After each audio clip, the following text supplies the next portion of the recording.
Okay, mbona umecheka? Kwani ni mimi? Most of the people think sex is just intercourse. That now that I have gotten into marriage, I have legalized sex. So I will get it where I want it, how I want it, and when I want it. So unapata, the husband comes, amezoea kukuja usiku. So yeye anakujanga, anaoga, and the wife knows the routine. Takuja, aoge, kule chakula if that day he feels philanthropic. Akule, then goes to bed and sleeps. Then wife atabaki, clear, afanye vitu zote. Then after ame sleep into the bed, anatan mwiza belala.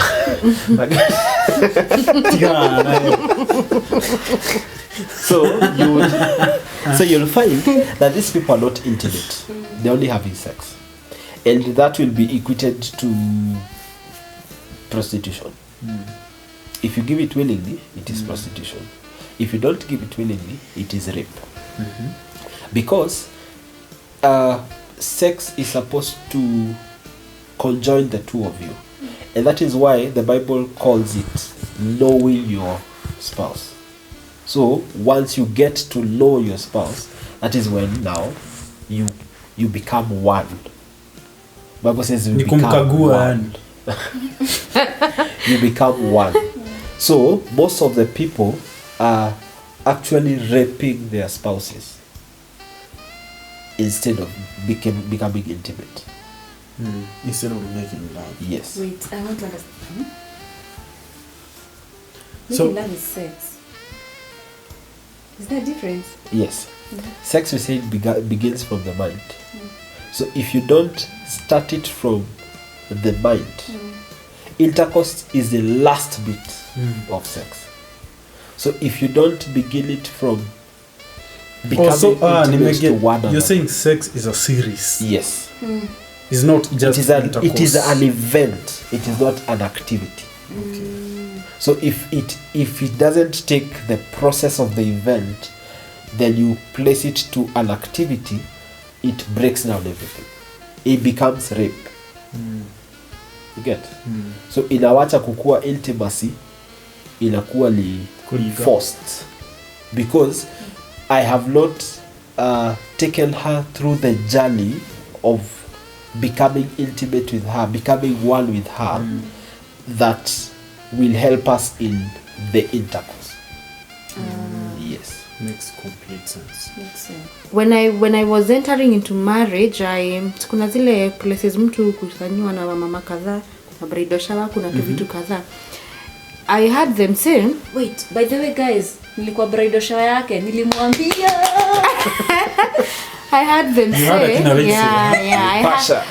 akina Rachel walikuwa wa mama by then before me, so I had them say, unasikia mumama I had them say, you can have sex for the first time and never like it.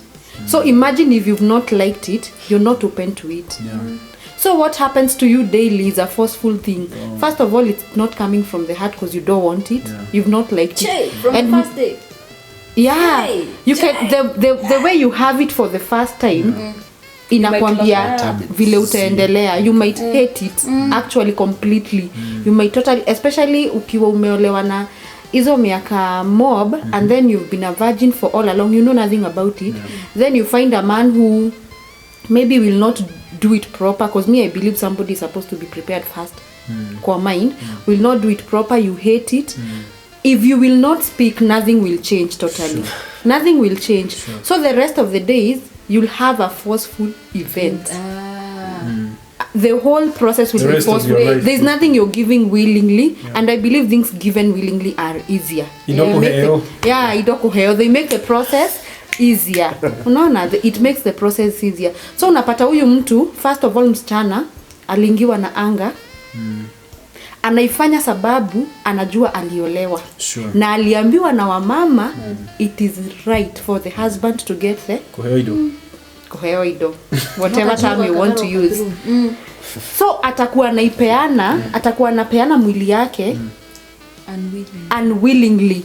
yeye anafanya kwa mind yake inamwambia anafanya hivyo because anafaa kufulfill The man. Who please the man. First of all, there is nothing wrong like a woman who is not satisfied sexually. They are always angry. Literally wanakuanga watu yani wamekasirika all day long, hata nyumba iwezi kuwa na peace if you are not satisfied sexually. That is siongei in terms of men of a woman. If you're not satisfied sexually, you'll be an angry woman. So you can imagine this woman is not even satisfied, is even being raped. So anga inaingia. And that is where utakuta you've heard of news whereby wanaume wamestabiwa wakiwa uchi, they were in the process of having sex. That is first case of what happens. That is first case of what happens. Ama unasikia mwingine sijui aliyekewa nini, wengine alishikwa na heart attack while going through the process. It is not a heart attack for most of them. Once you're not satisfied, every other things you become angry at all other things, even your friends. Yani you're just an angry woman even in church. And guys, I think it's okay for you to talk if you're not sexually satisfied by your person, because it's or the other way. No, or the other way, because I also want to believe probably there are men who are not satisfied by their wives. Unajua umesema by your person, nikaona unafikiria na Kikuyu unaongea. Modo wako. It's okay guys, it's okay to talk, it's okay to tell your husband I am not satisfied, it's okay to tell your wife I am not satisfied. Let's look for another way of doing it. Instead of you piling up your anger and your partner does not hata ajui mbona umejam. Because I want to believe sometimes mtu amejam na hata mule mwingine ajui kwa nini huyo amejam. Kumbe ni vitu apewi venye anafaa kupatiwa. Then that kama haikubamba last time. Then that unashindo niki huu mtu amekasirika huko hata vyombo yani toka hapa. Shindo what's going on? Then the next thing your spouse talks to you, unashika glass unasikia tu kumgonga nayo, you get. Then at the end of the day inakuwa sasa police case manzi. Just to avoid all that, just talk, you know, to stop even sexual abuse, because that you're saying that's why even some people get raped in marriage. A joke was going around that now that the men are at home, every 5 minutes nasikia mama boy tena tukalale. No, ile afternoon after lunch kam kidogo tukalale. Unashinda hii kulala kidogo kuna socks nimekosa. Exactly. You see, so inakuwa it is not willing on her side, but because they were taught kwa bridal shower that you have to satisfy your man, and if you don't satisfy him he will go outside. So anabaki kufanya because she does not want the husband to go out. Yeah, which I feel, I also feel men should also be holding such events, because they also need to know that you need to satisfy your wife. My idea is this, for bridal showers. Why is a lady advising other ladies on what men want? Thank you. What if we had bridal showers where a man speaks to the ladies, his heart? He will be there as a representation of men. Then the men have a lady speaking on behalf of all other ladies. Yes. So it becomes easier. Mesikia nyinyi wanawake. Mwacha kutuogelelea, wacha tukuje tujiogelee. It becomes easier for me to understand what she would want from another lady. Sure. Because I will get a feel of what does it entail being a married woman. Sure. But if I am told by Kemo, mwanaume ni kuingia kwa hiyo nyumba kuwekelea miguu juu na kupiga nini kwa meza, akileta chakula ila chumvi unamrushia. Bucket. So I am being told by a man, ama ataniambia dem ukitaka ku please dem mleteage gift kila siku. So maybe na ujinga yangu nitaingia kwa marriage nilikuwa namletea gift every day. And maybe that's not what she wants. That is not her love language. There are different love languages. Her love language might be kuketi chini ku watch movie. And me bringing her gifts is like shouting in Korean, I love you. And she has never had Korean. Yes, guys, different types of love languages. I think that's a topic by itself. Yes. We will, guys, if you think that we need to talk about love languages, tafadhali comment down below and tell us you want us to talk about love languages, because it's a very interesting topic and it also makes you understand your spouse more and better. The way Peter is saying, naweza kuwa naletewangwa gifts na jamaa and that is not what I want, but yeah, tu ni my gifts Ani toto. na probably me, my love language is different from, we have 5 still. Yeah, so guys, we should talk about this topic, I think. So if you think that we should talk about love languages in marriage or even in a relationship, tafadhali comment down below and tell us you want us back talking about this again. The way you're saying, you sit down and talk, and probably that is going to help ease the pressure. But sometimes we have people who don't listen. How can you sort that out? Mta sort sahi mo agree ikwende. This is it. But 1 week later, mrudi pale pale. What happens in such a situation? There's something we call dominance. I'll give her a chance to also speak. But there's something we call dominance. And dominance is when you want to, there's one that always speaks and the other one that is silent. And when the silent one anafeel ni kama ile kidogo yenye anasema haikui appreciated, then anamwachia dominate. You take over. For such a situation, there's one idea that has worked for several people that we have worked with. There's you form a something, like a small something. It can be a hat, you can buy it in the supermarket or even a phone. Switch it off. Then let it be, ni kama ile tukiwa high school tulikuwa tunapewa ukiongea lugha yenye si ya taifa kamoto. So it becomes that we agree that we are going to talk about something. Then because we know that I will not speak much, nitakuwa nimenyamaza, then this thing helps us. Likimpatia, she is the one to speak. I am not supposed to judge what she says. I am not supposed to speak when she is speaking until she passes it all back to me. Now of course kuna wale wenye watasema it becomes hard because akichukua hiyo kakitu Ni hivyo. yeah. Ataongea tu mpaka kesho.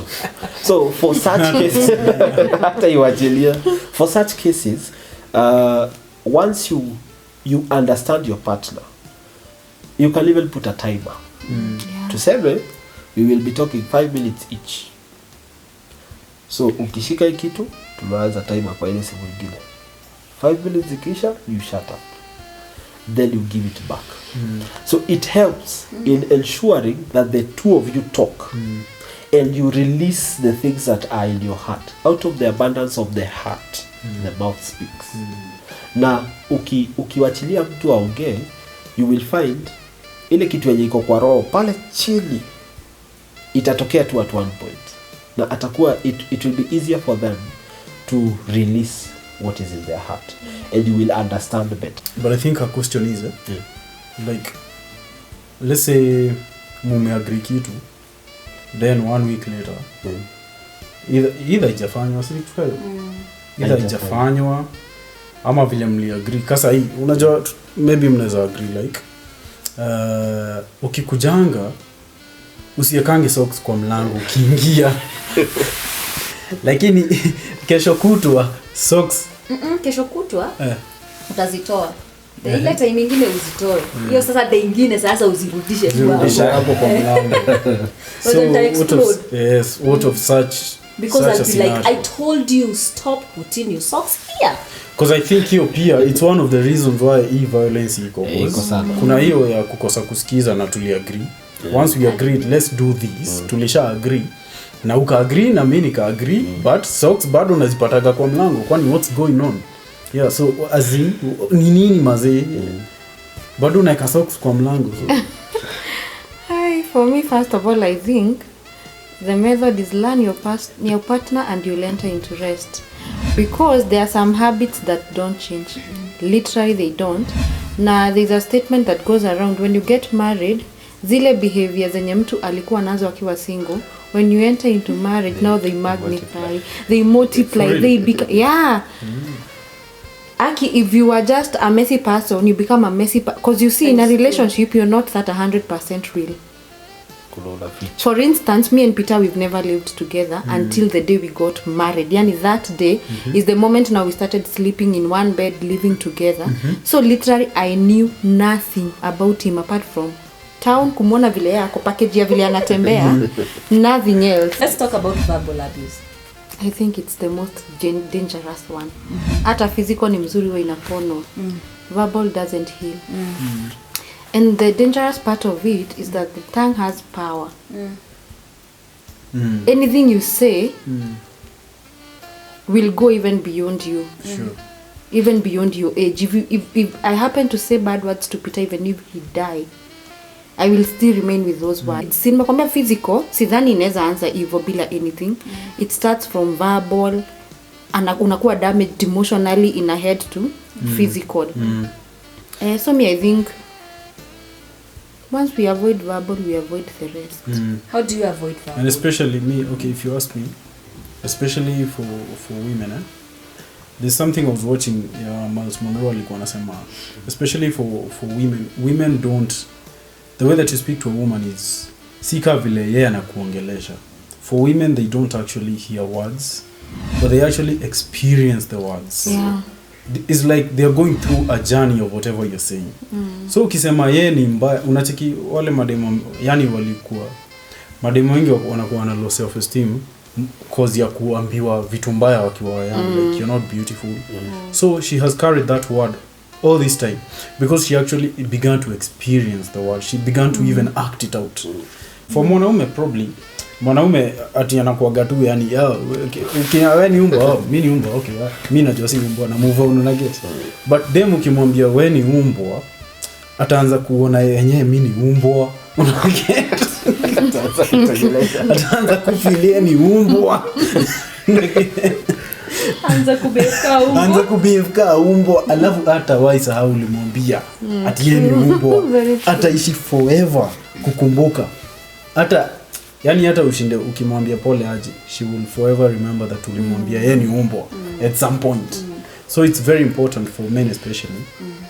Ama dem wanataka kuongeleshwa poa. Let's not drive negative vibes because hizo zitaleta tu noma. Try to be as polite as you can.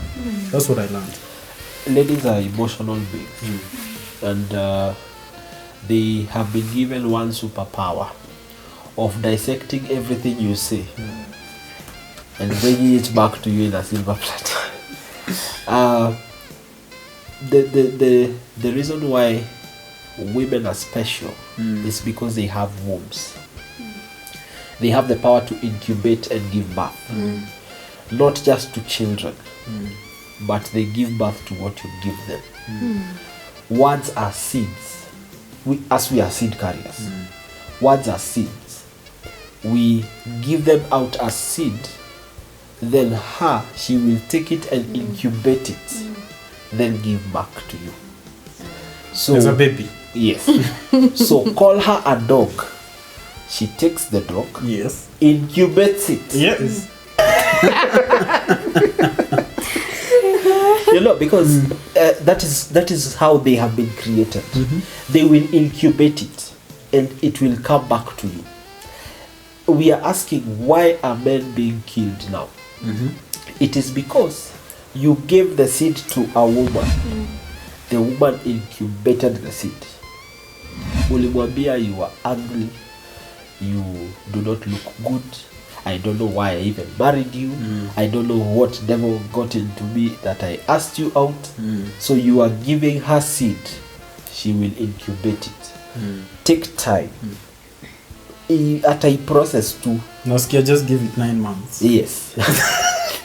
After that 9 months, it will destroy you because she will give it back to you. Nowadays, we are using contraceptive. For men, we are using condoms. Use that condom in your mouth.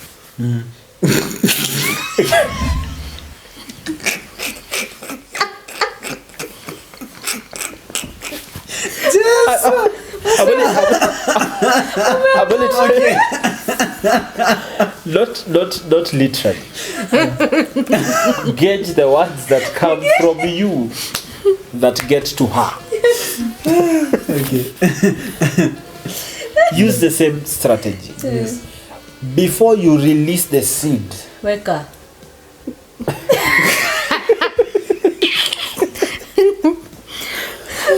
make sure that you have put it well. Yes.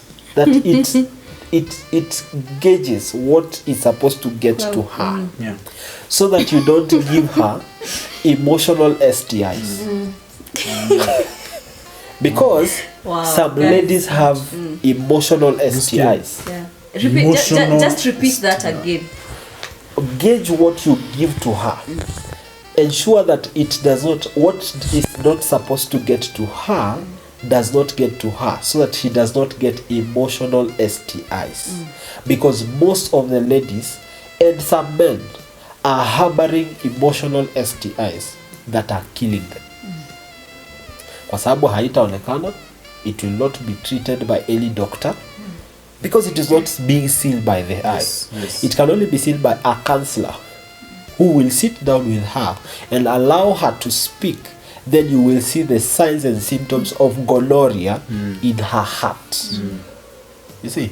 So she will be speaking, giving out her issues to the counselor, and the counselor will be able to pick this and realize that this man did not use a condom. She's really sick. She is dying. Or he is dying. Because even men get emotional STIs. Kwa sababu ulikuja ukauliza leo ni aje, kaambiwa usijaribu kuniguza. If you try nitakata transformer.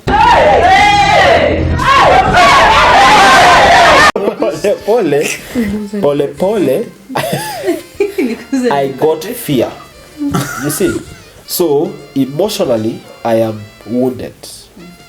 So pole I will withdraw from her. And withdrawing from her will mean she becomes a threat. Yeah.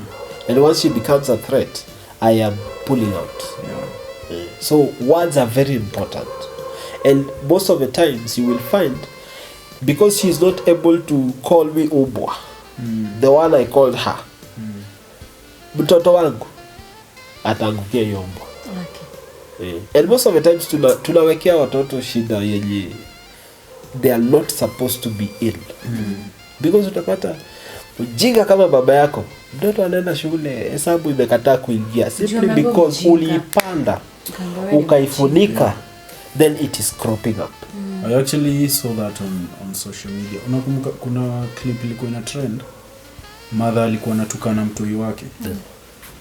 Then atukani mtoi wake directly, as in when mbaya. Anaongelesha mtoi wake but ana refer to baba yake. You look like your father, look how ugly you are. I don't know if you saw that. I saw it, yeah. Look how ugly you are like your father. So it really makes sense hivyo unasema. And watoto they carry the burden.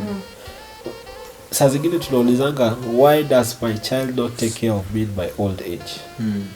It's because alijua baba yake haku take care of the grandmother. Sure. And because you always referred him to the father, you always connected him to the father, he takes the characters of the father. Verbal abuse si kuitwa umbwa.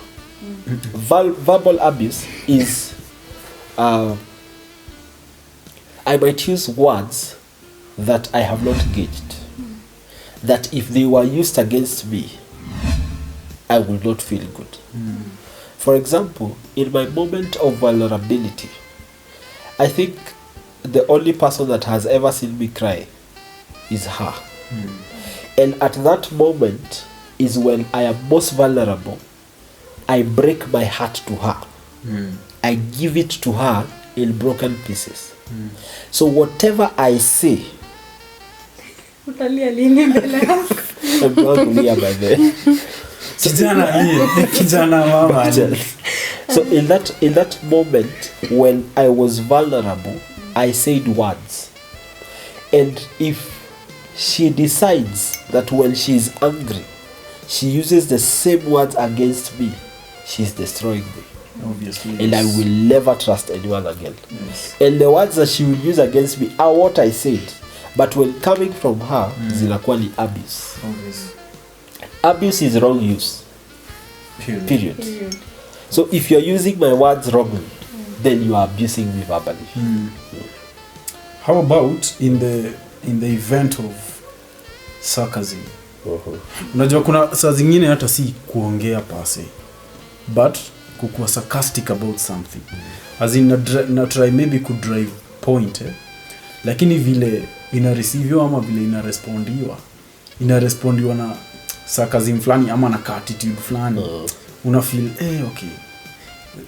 Mbona unadu hivyo? Unajua yani hujasema vibaya, umesema poa. Nimekwambia yani kuna kitu fulani yani kuna venye kamekam hajasema vibaya.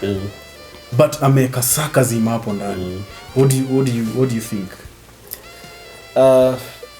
There's a very close relationship between emotional abuse and verbal abuse.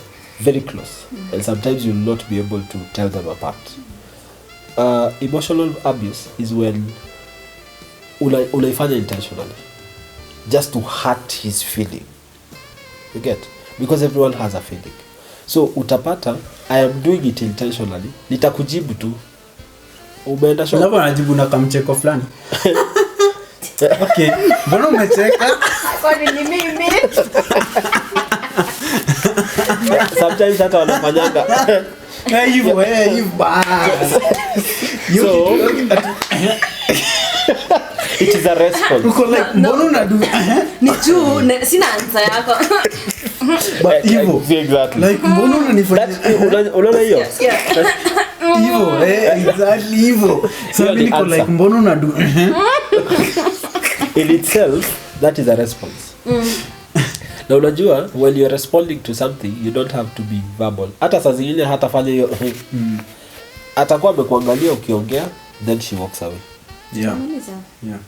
That is a response in itself. I'm like, ama hata kuache ukiongea, atoke. And follow you, atakwambia, nilikuwa na kazi zingine za kudu, si kushinda hapo. Like, really babe? ulikuwa na job zingine?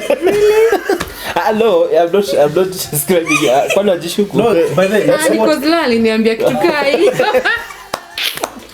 Actually, zina happen. Actually, I think in all marriages. Yes, it happens. Yes. It happens. And at times, utapata, maybe nilisema kitu, and because I'm soft spoken, she did not hear. So, najaribu kutetea. No, she didn't listen. So she did not hear, so she did not respond, and maybe she walked away. But mimi kwa mind yangu nili interpret her walking away as a response, and that response is not very good. So she has not done it verbally, but she has responded and wounded my emotion.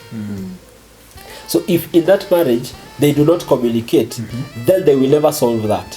Kwa sababu Eva nitakuwa ninajua nikimshow ata walk away. So what is the point? I also want Na cheke akiendanga. I want to tell our viewers that our marriages are not perfect. Yes. By the way.